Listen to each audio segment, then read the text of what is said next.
Equally spacing relays isn't too difficult once you understand how to create an appropriate resonance orbit.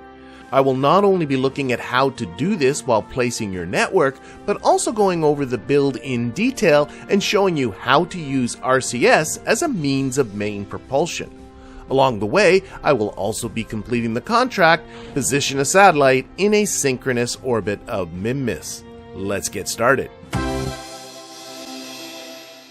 Last week I completed my relay network about the moon, finishing it off with 2 additional satellites to add to the first satellite to form this nice equilateral triangle around the moon, providing communication services to any probe that's sitting in the moon's SOI or sitting on the surface. And what we're going to do today is we're going to do the same thing around Minmus. Now, when we did this one around the moon, we launched each of these satellites separately and then had to work to get them into the positions that we wanted. But what we're going to do today is actually launch them all at the same time. Of course, we're not going to do this about the moon. We're going to do this around Minmus. We're going to launch a vessel that's going to hold all 3 satellites, and we're going to be dropping them all at the same time, forming again that nice equilateral triangle around Minmus. Now, I do have a contract. The contract is to insert a satellite into the orbit that you see right here with an apoapsis of 409 kilometers, periapsis of 307 kilometers. So we're going to do that first, just to attach a contract to this, and then we'll maneuver our vessel into an orbit that's appropriate for our relays. Now, some of you might be, what orbit would that be? What would be an appropriate orbit for our relays? Well, one thing you want to make sure of is that the relays are able to communicate well with each other and with any other probe that happens to be within their sphere of influence or sitting here on the surface of Minmus.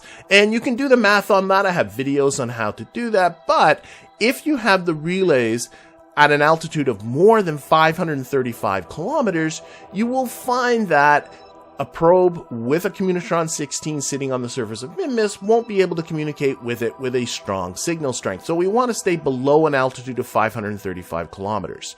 On the minimum end, your altitude of your orbit needs to be above whatever the radius is of the body that you're orbiting. I talked about that in this video here. If you don't trust me, you can see the reason why that happens to be the case. But if you are below whatever the radius of the body is, for Minmus, that's 60 kilometers, so below an altitude of 60 kilometers, you will find that the satellites won't be able to communicate with each other because the ground will be in the way, and realistically, you also want to be quite a bit above that 60 kilometers, or you don't want to have slight variations ending up, interfering with the terrain of the body. So anything between 60 kilometers and 535 kilometers will do. However, it's nice to pick an orbit that has a period that is divisible by 3. That's going to help us when it comes to placing the satellites equally spaced around in their orbit. So I'm going to go for an orbit with an altitude of 512.68 kilometers. That will give me an orbital period of 18 hours, which is nicely divisible by 3. It's 3 times 6. Again, if you want, you can take a look at this math video up here on how to calculate orbital periods for yourself, or you can just take my word for it. Now, why the whole divisible by 3 thing? Well, that's because we're going to create what's called a resonance orbit. This is the secret that will allow us to drop our relays from a carrier craft so that they are equally spaced from each other in their orbits. But we'll talk about that in detail when the time comes later in this video. Now let's take a look at where I am on the tech tree. Again, I am fairly low on the tech tree. I did that on purpose with my previous 2 videos, but I do have 330.6 science, and I want to be able to make my satellites smaller than what you've seen in the last couple of videos, so I am going to unlock a few more nodes, starting with propulsion systems. This gives me nice little engines like the Ant and the Spark and like the Oscar B fuel can and things like that. So I'm going to unlock that for 90 science. We're also going to unlock advanced construction. This is going to give me my 1.25 meter fairing. That's the main thing I'm after here. So that's again another 90 science. And I got room for one more on this tier. And that's going to be advanced flight control. It gives me the 1.25 meter set of reaction wheels. Also gives me, and you'll see how I'll use this in just a little bit, the Stratus 5 rondified monopropellant tank and the Place Anywhere 7 linear thruster port as well as the smaller thruster ports as well. So we're going to unlock that one too. So that is going to be the tech. And while I'm on the topic of tech, as far as building upgrades go, I have a Tier 2 tracking station, Tier 2 launch pad, Tier 2 vehicle assembly, Tier 2 mission control, and Tier 2 astronaut complex. All the other buildings are Tier 1. So if you're going to follow along with your build, make sure that you are at least at that tech level. But with all that, let's get into our build here. We'll start this build by building the satellite that we want, one of our relays. Now, this relay doesn't need a lot of delta V because all it has to do is insert itself into the final orbit for the relay, and that only is going to cost me about 20 meters per second. That is it. So you want to build these as small and as light as you can, because the smaller they are and the lighter they are, the less vehicle you're going to need to get them there. So we're going to start off with our Octo probe core, and then I'm going to go to electrical. Need some electrical generation. I'm going to put on 6 of these Oxstat photovoltaic panels. We'll put on a Z200 battery, and then for our communication, we're going to need a relay antenna, of course, and we're going to use the HG-5 high gain antenna. In fact, it's the only relay antenna that we have. And we're going to put on 2 of these. Boom, like that. That looks pretty good. So there basically is our relay.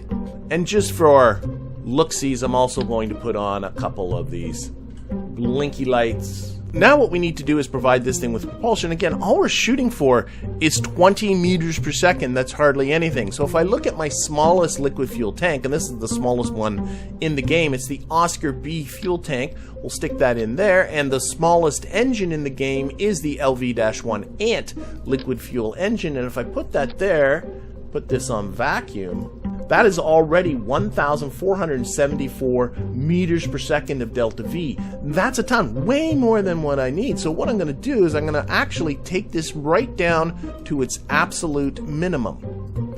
Now I can go lower if I go into the numbers, but then it gets really hard to match the liquid fuel and oxidizer. I find I always end up with a little bit more of one or the other left.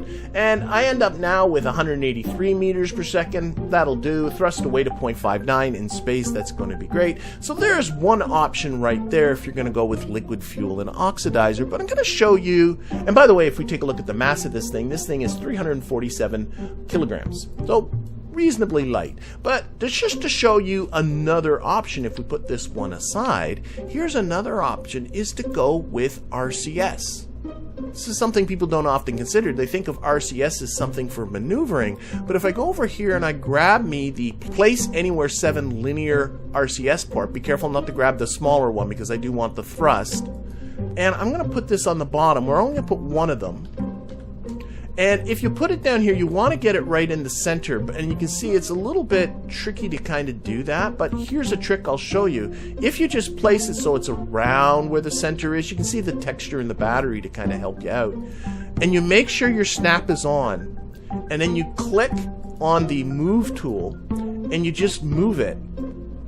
Notice that it automatically snapped for me there, and it went into the texture of the battery a little bit. I can fix it, but the thing that's important is it's right in the middle now. It's snapped right to the center. So now if I take the snap off, just kind of pull this little orange out like that, now it is right in the middle. So that's a little bit of a trick. Again, put the snap on, use the move tool, and it will snap to the middle. Okay, now RCS needs to have some sort of propellant, so we're going to go to our smallest propellant cam, which is the Stratus modified roundified monopropellant tank. I'm going to put it on the top. Again, I get the same issue with it moving around, but if I put the snap on, grab the move tool, click here, give it a little bit of a move, it will automatically snap to the middle. I'm actually going to take this too, just for looksies. We're going to go down like that. Now, right now, this has actually got a ton of delta V in there. The problem is that it doesn't show it here.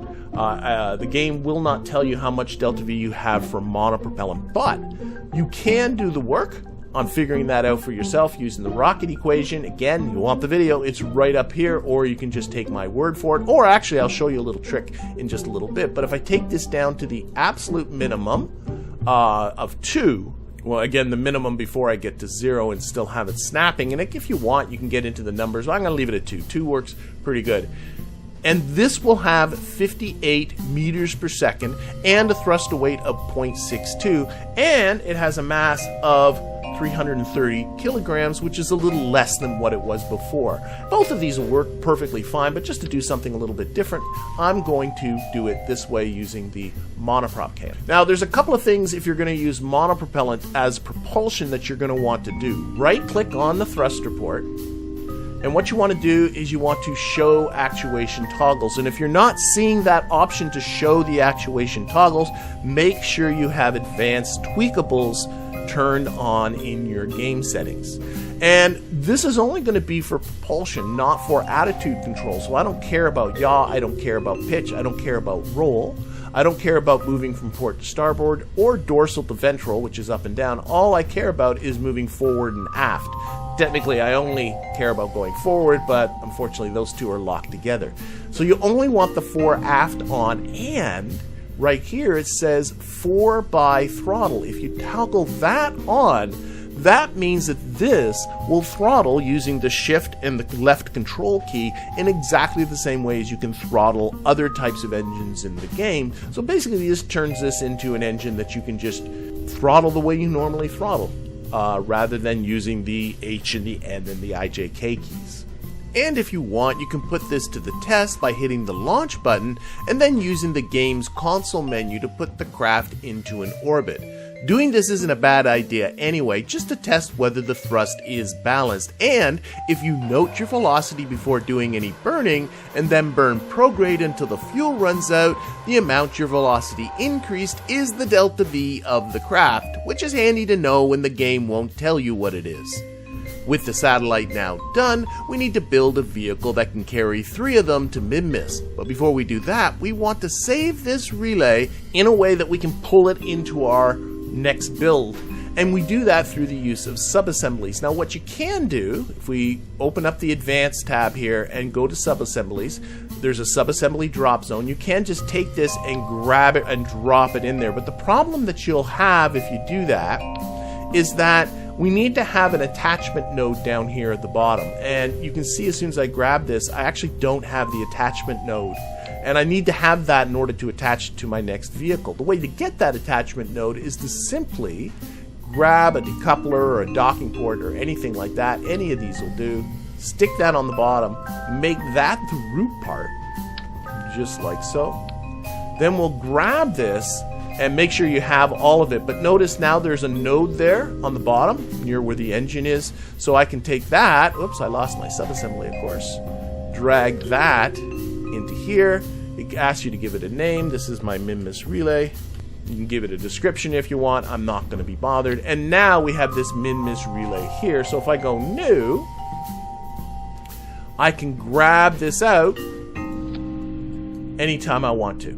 Okay, that is there ready for me to put onto my next vehicle. Okay, speaking of our transfer vehicle, we need to have a budget. So let's think about that. So imagine that we are in low orbit about Kerbin right now. It costs 930 meters per second for the Minmus transfer. Then we got to capture into that orbit we need for the contract, and I'm budgeting 180 meters per second for that part of it. Then once the contract is completed, we need to transfer into our resonance orbit and get ready to start dropping our satellites. First off, although I don't have to do this, it's really cheap to zero out the inclination. I worked it out to only be about 10 meters per second, so I'm going to budget that into it. You don't have to do that if you don't want to, but because it's so cheap around Minmus, I'm just going to. And then to get the apoapsis and periapsis where we want them to be is actually only about another 10 meters per second. Maneuvering around Minmus is very cheap. Finally, when we're all done with that transfer vehicle, I wanted to get it out of my sky, so I'm going to deorbit, crash it into Minmus. That actually only costs 30 meters per second. And if I add that all up, that comes out to 1,160 meters per second. But I also like this to do the upper part of my Kerbin orbit insertion. So I'm going to add on about another 1,000 meters per second. So my total budget for this carrier is 2,160 meters per second. So let's start this off with a fairing base. So if I go to payload, I now have the 1.25 meter fairing. And on that, we need to put on the smallest decoupler I have. If you have the TD-06, I would use that, but I don't have it. I have the TD-12 decoupler. It's a little big, but that is what it is.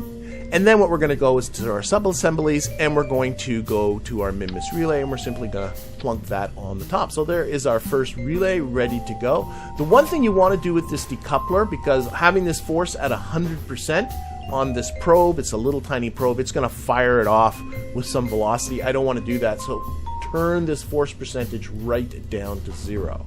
Okay, to mount our other three, what we're going to do is we're going to right-click on our fairing shell, and we're going to enable the interstage nodes by just turning that on. Then we're going to Alt and click on the decoupler to make a copy of that, and we're going to bring that up to our next node, and then of course another Alt, and then we'll put that one on the top. And there are our three fairings all ready to go. I'm noticing here that if I extend these antennas, they end up clipping through the truss structure. That's fine. It won't affect the game at all, but it kind of bugs me. So I'm going to actually do a little bit of rotating here. Top one now, I actually technically don't have to turn if I don't want to. Yeah, I'll leave it the way it is. That's fine. Okay, so there we go. Let's build the rest of the carrier, starting with a 1.25 meter service bay, inside which with another octo probe core, and then we're going to make that probe core the root part because we're going to be spending most of our time controlling from here.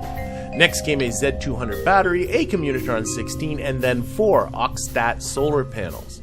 If you don't like these being hidden away like this, there's no disadvantage to just putting them symmetrically around the fuel tanks if you prefer. Now, one thing we do have to take a look at is our contract. Remember, we do have a contract to insert into a specific orbit, and these contracts often come with additional requirements. So if we look down here, we can see I need to have the SC-9001 Science Junior on this satellite, a thermometer on this satellite as well. So let's grab those. And, you know, this is our first time in Minmus in this series, so I might as well also grab the barometer for some additional transmittable science. And to finish off, we have an FL-T100 and an FL-T400 fuel tank, followed by the ever-reliable Terrier liquid fuel engine. And if I put this onto vacuum, you can see that I have 2,385 meters per second of delta V, well above our budget, and a thrust-to-weight ratio of 1.24, which is going to be perfectly fine for navigating in space. And after some texturing and a few more blinky lights, it was time to get the fairing built. Just like that. I'm going to put this up to, notice you can adjust the number of sides and the ejection force. If you leave it on the default, it's what we like to call the confetti deploy, where there's a bazillion pieces that go everywhere. That's actually quite often the safest way to do it, but I like the clamshell deploy where these come off in separate shells. We'll put the number of sides to 3, but if you're going to put it on clamshell, you want to up the ejection force a little bit, and we'll just leave it just like that. Maybe change the textures up. Beautiful, just like so. Now, one thing to be cognizant of when it comes to the fairing is the fairing does have weight, and depending on where it is in the staging diagram, it will affect your delta V. Notice if I pull it down here at the bottom where I stage it before this engine, my delta V is back to where it was before, the 2,380 meters per second. But if I have it after this engine gets engaged, it's 2,221 meters per second. Now, really, where this is going to be staged, I don't really know. Actually, probably it'll get staged a little bit after this engine is ignited, but most of the time this engine is ignited, the fairing will actually be gone, right? Because most of the time we'll be in space while we're doing all the work of getting these relays where they need to be. So, to get the more accurate feel for what this delta V is, the fairing should actually be before it. But I might not stage it at this point. Don't worry about it. Right now, all I care about is getting an accurate DV. I'll show you how I'll deal with the staging in just a little bit. In the meantime, let's get to building our booster. I'm going to continue to budget a generous 3,800 meters per second for getting into low Kerbal orbit. And if I add that to our mission budget of 1,160 meters per second, I need a total delta V of at least 4,960 meters per second. And that was accomplished by adding a TD-12 decoupler, followed by the newly unlocked advanced inline stabilizer, then an FL-T200 and 3 FL-T400 fuel tanks, followed by the swivel liquid fuel engine and 4 small tail fins. Then came 2 radial boosters, each consisting of a TT-38K radial decoupler, 2 FL-T400 tanks, another swivel engine, a basic nose cone, and some struts for structural stability. Like the rocket from last episode, I'm igniting all 3 swivel engines at launch, and after adjusting the thrust limiters of the radial engines to 62 and the core to 86, I had a total vacuum delta V of 5,098 meters per second, comfortably above our budget. Alright, and now with this rocket essentially done, let's talk about the staging of this fairing. Again, where exactly this is going to stage probably will be after this engine, but I'm not 100% sure of that. So this is what I like to do. I like to first of all take it out of the staging diagram.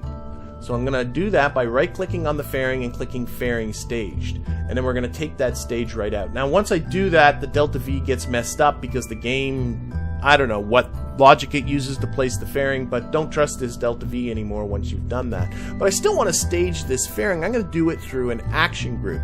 Now with my tier 2 vehicle assembly building, I don't have access to all the custom action groups, but I do have access to the basic action groups like staging, gears, lights, RCS, that kind of thing. So what I like to do is pick one of them that I'm not going to use. So for instance, I won't be using the gear action group.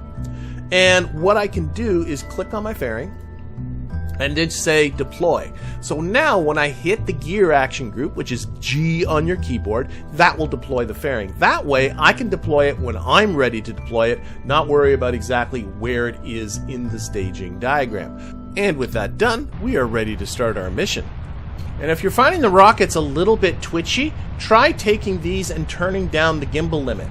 That will take a lot of the twitch out. You'll find that also helps to reduce wobble. It's a nice alternative to auto-strutting all the time. I'm kind of an auto-strutting minimalist myself, but to each their own. As far as getting to Minmus, there are a couple of schools of thought on that. Some launch into an equatorial parking orbit about Kerbal and then use a mid-course correction burn to get their Minmus intercept. And that's fine, but you may be noticing that I've been at a heading of around 83 degrees, aiming for a parking orbit that matches the plane of Minmus's orbit. This also requires hitting a specific launch window, but results in me being able to make my trans-Minmus injection with minimal corrections. If you've not done it this way before, it isn't as complicated as it sounds, and I do go over it in detail in the video here.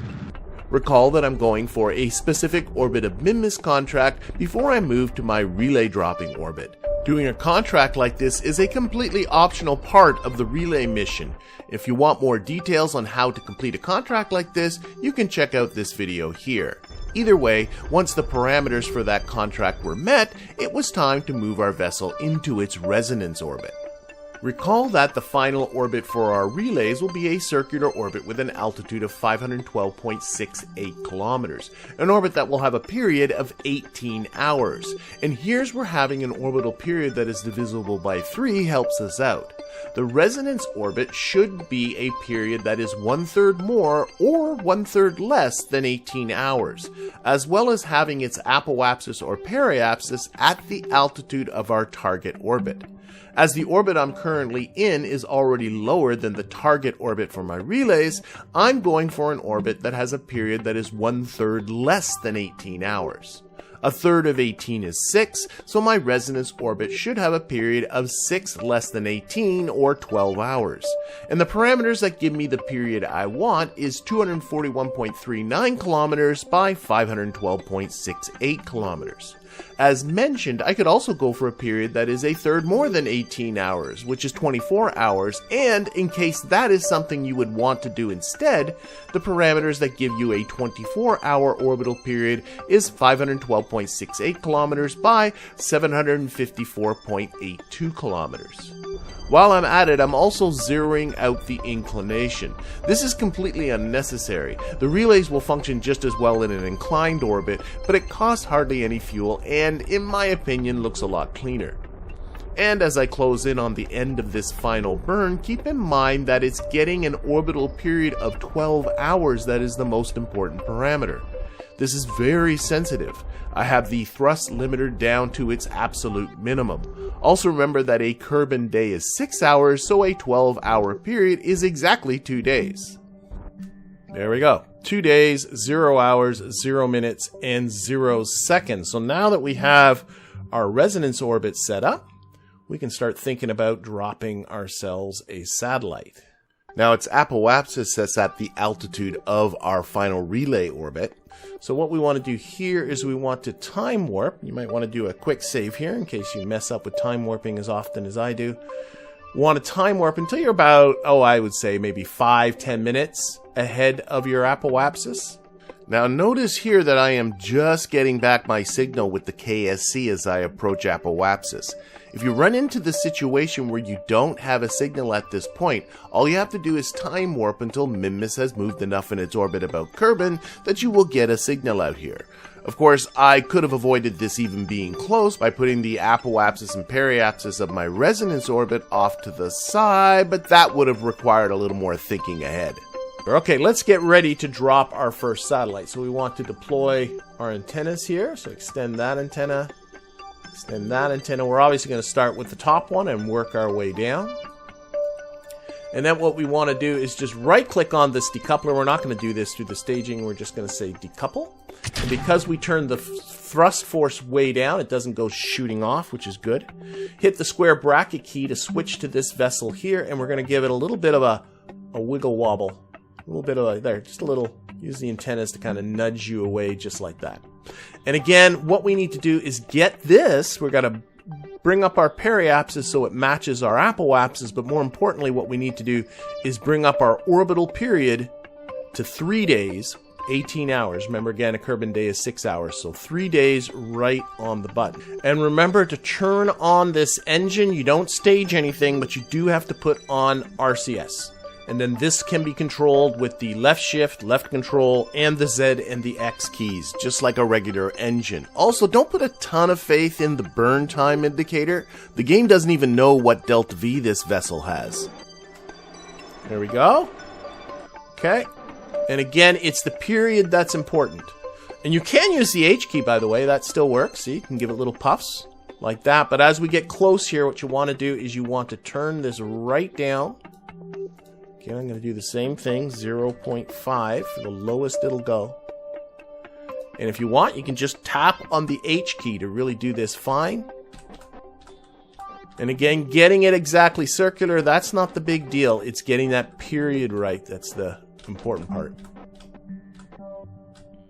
As close as you can get it. Oh my gosh, 3 days, 0 hours, 0 minutes, 0 seconds. Not going to mess with that anymore. RCS off. We're going to move this around. There is our first relay. It is all happy. And with a little bit of luck, square brackets will bring us to our other vessel. It is. All right. That is beautiful. And this vessel doesn't have to do any more work. All it's got to do now is ride itself around. And if you weren't understanding how I was talking about with the resonances and all that kind of stuff, here that will become really, really obvious. So as we time warp here, we're in this lower orbit. We're going to complete this in 6 hours less time than this guy's going to be. And because this is a period of 18 hours, 6 hours less means we'll be 1/3 of an orbit ahead. Once we're back at apoapsis, it's just rinse and repeat with the second relay. Once Minmus Relay 2 has a period of 3 days, I just have to go around one more time to be in position to drop the third and final relay. And while that's happening, why don't I take the opportunity to go over the main takeaways from this episode? Although the main topic was relays, I did take the opportunity to talk about a couple of other things while in the VAB, like how to use RCS blocks as a means of main propulsion on small vessels. Just remember to go into the actuation toggles and enable 4x throttle. I also spent some time looking at the deployment of fairings, how their position in the staging diagram can affect delta V calculations, as well as the advantages of staging using an action group. But the main topic was how to use a resonance orbit to make spacing out relays much easier, provided you make sure to work out an appropriate period for that orbit. After the final relay was inserted, my final job was to burn retrograde so that the carrier vehicle will crash into the surface of Minmus. Some people would rather put relay antennas on this thing and leave it in orbit to act as the third relay, which is certainly an option too. Either way, after impact, all that was left for us to do is to admire the geometry of our handiwork. Next week, I'll be moving away from relays and looking at how to take low altitude science scans over the moon's surface. I hope to see you then.